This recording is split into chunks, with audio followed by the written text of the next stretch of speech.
ဒီနေ့ခေတ်မှာမေတ္တာကိုတော့အလိုရှိကြတာဖြစ်တယ်လူတွေဟာတူနဲ့တူမေတ္တာပို့တာကြိုက်တယ်သူ့ကိုမေတ္တာပို့ပေးပါ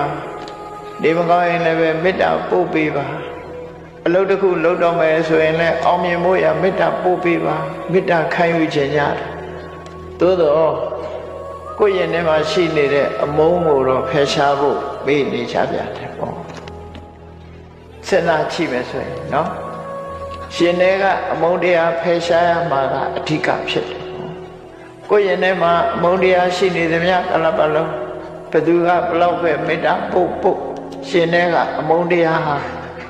ကုဆက်လောင်ကျွမ်းနိုင်တဲ့စွမ်းရည်တတိရှိတယ်ဆိုတာတတိထားဖို့လိုအပ်တယ်ပေါ့ဒါကြောင့်မို့ရင်ထဲမှာရှိတဲ့အမုန်းတရားအညှို့အတေးအာဃာတများကိုဖယ်ရှားပစ်ဖို့ရ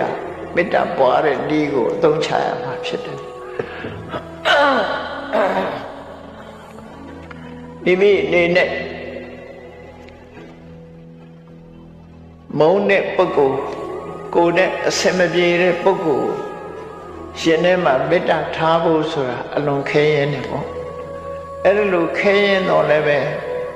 မအောင်မြင်ဘူးလို့ပြောတာတော့မဟုတ်ဘူးခက်ခဲကြိုးစားရမယ်လို့သူတို့ဆိုလို့ပေါ့ခက်ခဲပေမဲ့လို့လုပ်ရင်အောင်မြင်တာပဲအလွန်မြင့်တဲ့တောင်ကြီးကိုတက်ဖို့ကြိုးစားတာတောင်ကြီးတော့ခွာအောင်လိုင်းကြီးတော့လေအောင်ဆိုတာလို့တနေ့မဟုတ်တနေ့တော့အောင်မြင်သွားမှာပဲဖြစ်တယ်ပေါ့ဒါကြောင့်မို့မေတ္တာတရားကိုကြိုးစားပြီးတော့ဘယ်လိုပွားရမလဲကိုယ်နဲ့အစမပြေတဲ့ပုဂ္ဂိုလ်ထိုပုဂ္ဂိုလ်ပေါ်မှာကိုယ်စိတ်ထဲမှာမကြေမချမ်းဖြစ်လာပြီဆိုရင်ကိုယ့်ရင်ထဲကမကြေမချမ်းဖြစ်တာကိုမေတ္တာဘာဝနာပွားပြီးဖြေပြောင်းရမှာဟိုလူရဲ့ရင်ထဲမှာဖြစ်တဲ့ဒေါသငြိမ်းဖို့တဲ့ကိုယ့်ရင်ထဲကဖြစ်တဲ့ဒေါသငြိမ်းဖို့ကပိုအရေးကြီးတယ်ပေါ့ကိုယ့်ရင်ထဲမှာဖြစ်လာမဲ့ဒေါသမဖြစ်ရအောင်မေတ္တာဘာဝနာပွားတဲ့အခါမှာဒေါသရဲ့အပြစ်ကိုဆင်ញင်ရမှာဖြစ်တယ်တိခံခြင်းရဲ့အကျိုးတရားကိုနှလုံးသွင်းရမှာဖြစ်တယ်ခန္တီနဲ့မေတ္တာဒီနှစ်ခုဟာတဘာဝအဖြစ်ပြောမယ်ဆိုရင်မေတ္တာဆိုတာအာဒေါသအမုန်းကင်းစင်တဲ့စိတ်နေသဘောထားဒေါသမရှိတဲ့စိတ်နေသဘောထား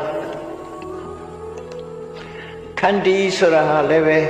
ဒေါသကင်းတဲ့စိတ်နေသဘောထားပဲတူတူပဲဒီနှစ်ခုဟာတရားကိုကောက်တဲ့အခါကျတော့မေတ္တာအရာအာဒေါသကောက်တယ်ခန္တီအရာကျတော့အာဒေါသပြတ်ထန်းတဲ့ကုသိုလ်စေတနာတွေကိုကောက်တယ်အဲ့တော့ဒီနှစ်ခုဟာသဘောတရားအဖြစ်တူတယ်မေတ္တာကိုခိုင်မာဖို့အတွက်ခန္တီနဲ့ထိမ့်သိမ်းရမှာဖြစ်တယ်ပေါ့မြတ်စွာဘုရားသခင်ကိုရောမြတ်ကဒေါသနဲ့မတုံ့ပြန်မှုသိခံမှုဆိုတာအကျဉ်းချင်းထပ်ထပ်ဟောခဲ့တာဖြစ်တယ်တပိပိကုသလဓမ္မာခန္တရာယတ္တဝဝတ္တရေလောကလူတွေကုသိုလ်ရတယ်ဆိုတာသိခံမှုမရှိရင်ကုသိုလ်မရနိုင်ဘူးခန္တီပရမန်တပောတိဒိဋ္ဌာသိခံခြင်းဆိုတဲ့ခန္တီတရားဟာအကျိုးကျေးဇူးကိုဖြစ်ထွန်းစေတတ်တဲ့အကျင့်တရားတွေထဲမှာအကောင်းဆုံးအကျင့်တရားဖြစ်တယ်လို့မြတ်စွာဘုရားဟာအချိန်ပေါင်းဖရာဘဝမှာအချိန်ပေါင်းအများဆုံးဟောခဲ့တဲ့တရားတွေမှာပါတယ်ပေါ့အချိန်ပေါင်းများစွာဟောတဲ့တရားတွေမှာပါအများဆုံးအဟောဆုံးကတော့အပမဒိနသံပါဒိဋ္ဌာ45ဝါကာလပတ်လုံးတရက်မှမပြတ်ဟောတဲ့အပမဒိနသံပါဒိဋ္ဌာတလအနည်းဆုံး2ကြိမ်ခေါ်ခဲ့တဲ့ခန္တီပရမန်တပောတိဒိဋ္ဌာဆိုတဲ့ဩဝါဒပါတိမောပါပါတဲ့ကာထာအဲ့ဒါဟာဘုန်းကြီးတို့တွေရှင်ထဲမှာဖြစ်ပေါ်လာမဲ့ဒေါသတရားကိုဖယ်ရှားပစ်ဖို့ရာအကောင်းဆုံးနည်းစနစ်အနေနဲ့မြတ်စွာဘုရားဟောခဲ့တာဖြစ်တယ်ပေါ့သဘာဝတရားတစ်ခုကိုဆင်ញင်စဉ်းစားကြည့်မယ်ဆိုရင်မေတ္တာဟာအမုန်းကင်းစင်ပြီးတစ်ဖက်သားရဲ့အကျိုးကိုလိုလားတဲ့စိတ်နေသဘောထားခ န္တီဆိုတာကိုယ့်ကိုစော်ကားလာတော့လည်းပဲမေတ္တာကိုမပြတ်အောင်ထိန်းနိုင်တဲ့စွမ်းရည်တတ္တိရှိတဲ့သဘောတရားလို့ဒီလိုကြွယ်ချပြီးတော့မှတ်တာမေတ္တာကိုထိန်းတာဟာခန္တီပဲခန္တီနဲ့ထိန်းမှမေတ္တာဆိုတာမပြတ်တာခန္တီဆိုတဲ့အဓိပ္ပာယ်ကတိခဏ်ခြင်းဆိုတာစွမ်းရည်တစ်ခုပဲအေးကြောက်လို့ပြန်မပြောတာစိတ်ထဲကတော့မကျေနပ်ဘူးအဲ့ဒါခန္တီမဟုတ်ဘူးရင်ထဲနှလုံးထဲမှာမကျေမနပ်ဖြစ်ပြီးပါးစပ်ကသာမပြောဘဲနဲ့ငုံနေတာဒါခန္တီမဟုတ်ဘူးเนาะ